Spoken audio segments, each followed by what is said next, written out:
मध्य प्रदेश और उत्तर प्रदेश की सीमा रेखा पर बसा एक सुहागी पहाड़ी पर स्थित एक प्राचीन स्थल। भारतीय पुरातत्व सर्वेक्षण ने 1982 में अजीत सिंह गांव बरहट के सरपंच के साथ मिलकर देवर कोठार की खोज की। यहाँ चट्टानें हैं, खूबसूरत नज़ारे हैं और प्राचीन तस्वीरें शैल चित्र बनी हुई हैं। ये जगह अपने भीतर बताने के लिए एक महान इतिहास छुपाए हुए है। देवर कोठार एक बौद्ध स्थल है।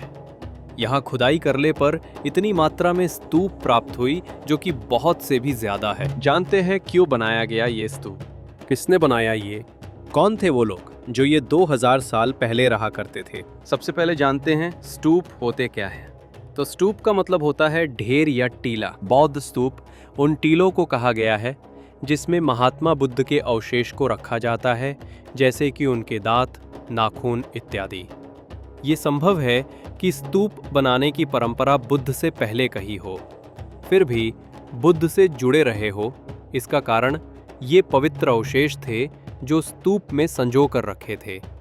इन्हीं के कारण वे पूजनीय स्थल बन गए। महात्मा बुद्ध के सबसे प्रिय शिष्य आनंद ने बार बार आग्रह करके बुद्ध की अवशेषों को संजोर कर रखे की अनुमति ले ली। आनंद ने 8 भाग में बांट के स्तूप बनाया। बाद में अशोक सम्राट ने बौद्ध स्तूप को फिर से खुलवाया और उनके अवशेषों को 84,000 हिस्सों में बांटकर देश विदेश में स्तूप बनवाने का आदेश दिया। अशोक वो अन्य शासकों के अतिरिक्त धनी व्यापारियों, बौद्ध भिक्षुओं और भिक्षुणियों ने भी स्तूप निर्माण पर ध्यान दिया। तब देवर कोठार अस्तित्व में आए। अब यहाँ प्रश्न है कि क्या देवर कोठार के स्तूपों में बुद्ध के अवशेष रखे गए हैं? वर्ष 1982 में खोजे गए स्तूप लगभग 2000 वर्ष पुराने बताए जाते हैं। ऐसा माना जाता है कि इस स्थान का संबंध भरहुत और कौशाम्बी से भी रहा होगा। जब सन 1999 से 2000 में अच्छे रूप से खुदाई हुई तो यहाँ पाया गया मौर्यकालीन प्रकार के स्तूप, विहार, भवन और मौर्यकालीन पथ आदि।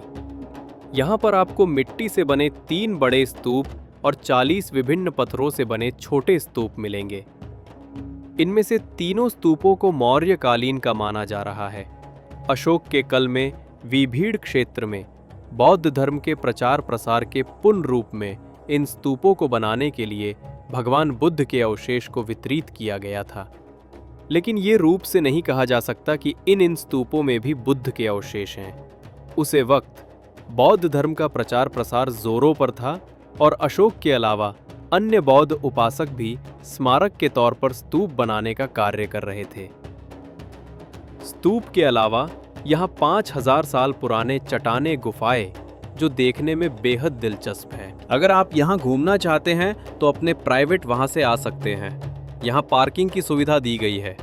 अगर आप यहाँ आने की सोच रहे हो तो ठंडी में आ सकते हैं, क्योंकि गर्मी में यहाँ के पत्थरों बहुत ही गर्म हो जाती है।